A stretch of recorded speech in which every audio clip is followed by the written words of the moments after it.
Martine au pays des contes.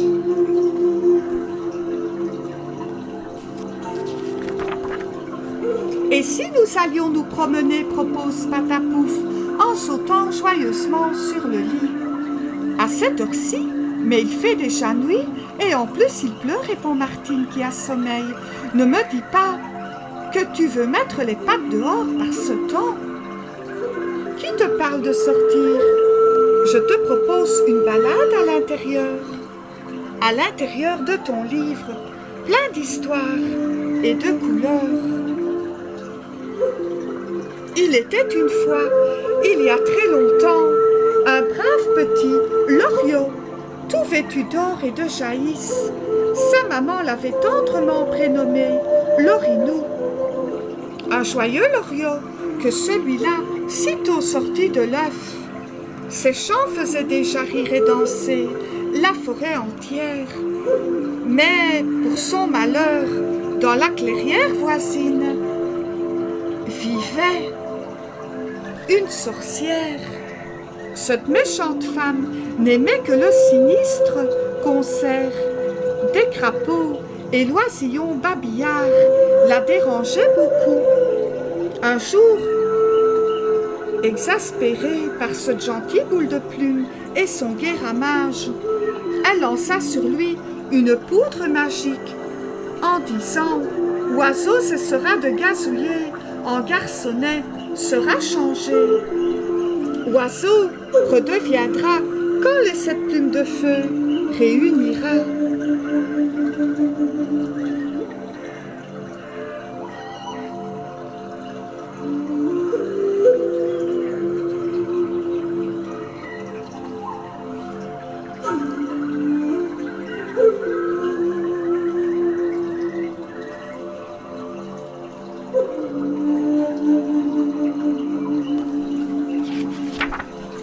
Où suis-je? Je connais ce pays. Ce qui m'entoure ressemble à mon livre d'images. Je dois rêver, c'est certainement ça.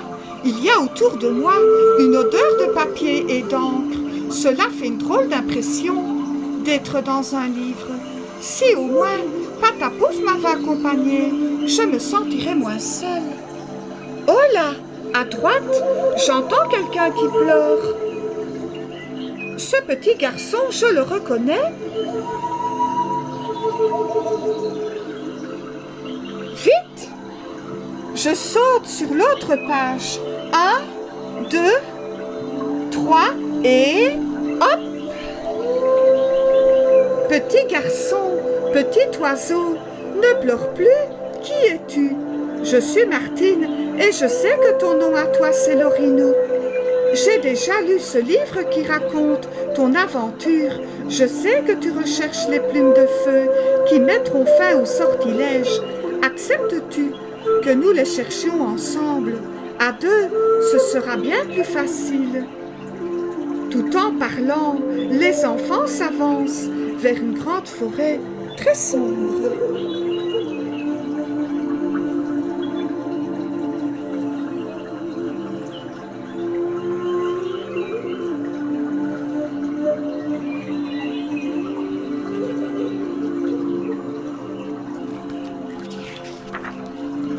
Pauvre Lorinou, dit Martine, tu es le héros d'une bien étrange histoire. Ceux qui l'ont écrite doivent être un peu fous. As-tu vu les drôles d'animaux de cette forêt? Qu'est-ce qu'ils ont de si étrange chez toi? Ils sont différents, demande Lorinou, étonnée.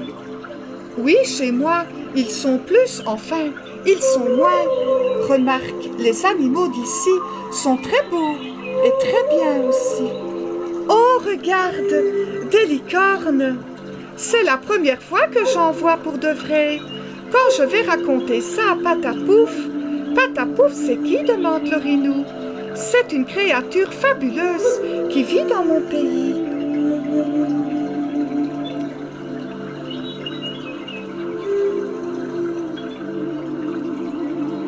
Attention, voici la première épreuve. Nous devons traverser le grand ravin. En équilibre sur cet arbre. La première plume est là, sur la branche. Je me suis toujours demandé ce qu'il y avait tout en bas. C'est profond, s'inquiète Martine. Personne ne le sait. Le dessinateur n'a rien dessiné. C'est encore bien plus inquiétant, dit Martine, qui avance prudemment. Encore 3 pas, 2 pas, ouf, nous sommes passés.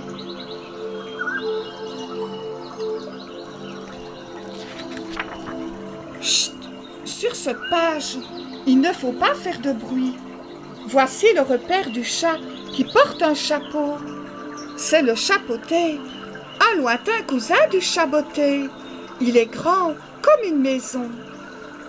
Et il a un appétit à avaler tout vif. Au moins 10 enfants comme nous. Regarde, la deuxième plume est là. Il faut l'attraper sans faire teinter les grelots. Ne tombe pas. Brrr, dit Lorinou. Les chats, ça me hérisse toujours les plumes.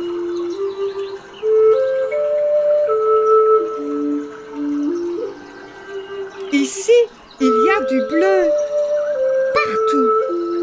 Les arbres sont bleus, l'herbe est bleue, tout est bleu. Je me demande bien pourquoi. Les animaux sont bleus pour passer inaperçus, car quelque part, tapis dans l'ombre se cache le loup bleu. Le loup, c'est vrai, je me souviens, dit Martine, soudain apeurée. Cachons-nous vite derrière les branches. Ce bleu ne tache pas les vêtements, j'espère. Inutile de s'attarder. Il n'y a pas de plume de feu sur cette page. Allons plus loin.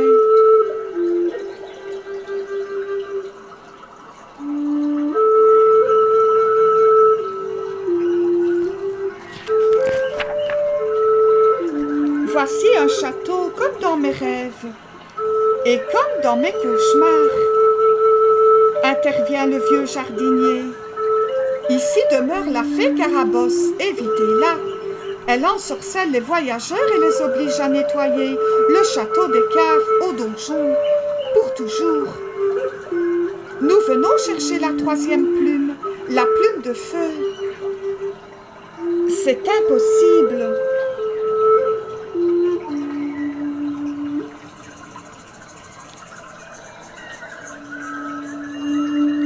Elle orne la coiffure de Carabosse, dit la princesse Aurore en pâlissant. Au lieu de vous la donner, elle peut vous changer en lézard ou en araignée, à moins que, par cette fenêtre ouverte, je vais tenter de l'y amener en détournant son attention. Nous voilà sur la page de l'ogre de la clé d'or. À la clé d'or. Il a l'air d'un dangereux affamé, dit Martine. Garabouf, dangereux? Oh non! Je vais te confier un secret. Il fait semblant d'être méchant, mais en réalité, c'est mon copain.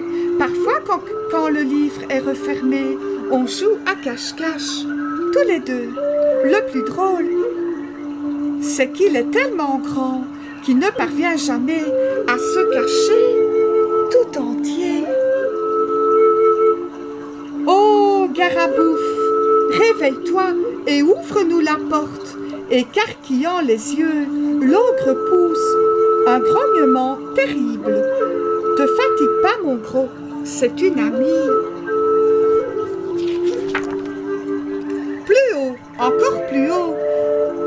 Je la vois au sommet de cet arbre. Je la tiens, je tiens la quatrième plume, s'écrie Lorinou.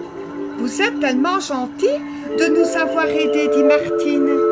Venez quand vous voulez chez moi et je vous préparerai un énorme gâteau. Les elfes se mettent à rire.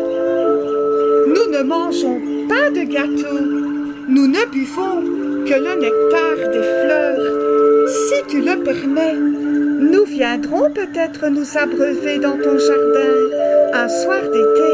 Merci pour l'invitation.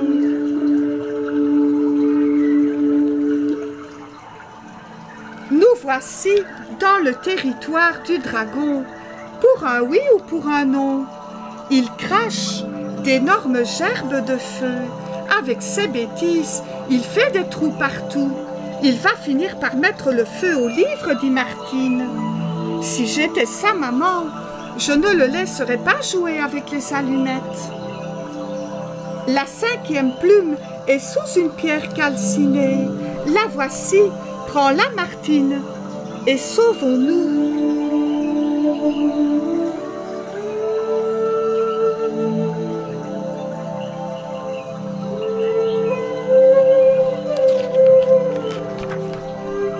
Cette histoire est complètement folle. Nous quittons le feu du dragon pour nous jeter dans l'océan. Plonge, Martine, plonge. La 6e plume est tout au fond, dans le grand coquillage. Au loin là-bas, la plage de sable blanc et les palmiers, c'est l'île au trésor. Les pirates des 7 mers sont venus y cacher coffres, bijoux, tissus précieux et pièces d'or. Non, ce n'est pas possible. La 7e plume n'est pas à sa place. Tout est perdu, se désole l'Orinou. Jamais plus je ne redeviendrai oiseau. Ne perds pas courage, dit Martine. Je pense que la sorcière a triché. Cette plume se trouve chez elle et nous allons la lui reprendre. Voici mon plan. Il faut réunir nos amis.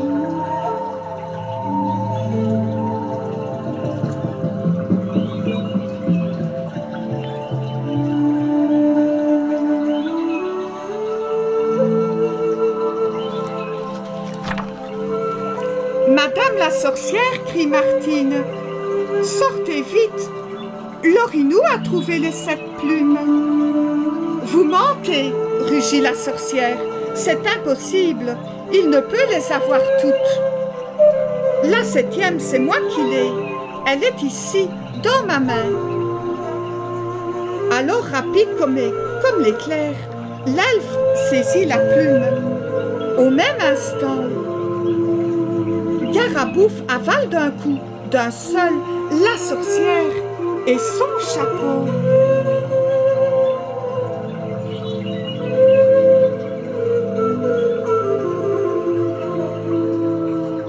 Bork, cette sorcière a bien mauvais goût, dit l'ogre en recrachant le balai. Bravo, Garabouf. Bravo, petit elfe, s'exclame Martine.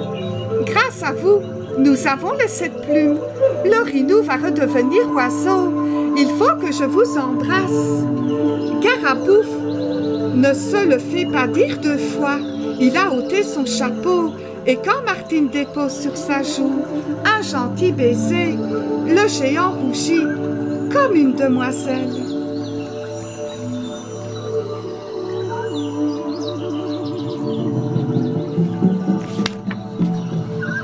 Enfin, redevenir oiseau, quelle chance, dit l'Orinou. Le loriot, mes ailes me manquent tellement. Je vais à nouveau pouvoir chanter. Oh, dans le ciel, merci, merci à vous tous pour... Il n'a pas le temps de finir sa phrase, car le maléfice prend fin sous les yeux de Martine. Envole-toi, oh, très haut, crie Martine. Nous avons réussi. Nous avons réussi. Nous avons réussi. Ouaf, ouaf. Réveillé par la voix de Martine, Patapouf saute sur le lit pour lui souhaiter le bonjour. Oh, Patapouf, si tu savais, j'étais dans un livre avec l'Orinou l'oiseau. C'est formidable, les livres. Quand on sait lire, on fait des voyages merveilleux. On découvre des amis, on vit plein d'aventures. Patapouf la regarde. La prochaine fois, tu m'emmèneras, dit, tu m'emmèneras. Où? Demande Martine. Dans mes rêves. Non, à l'école. Je veux apprendre à lire.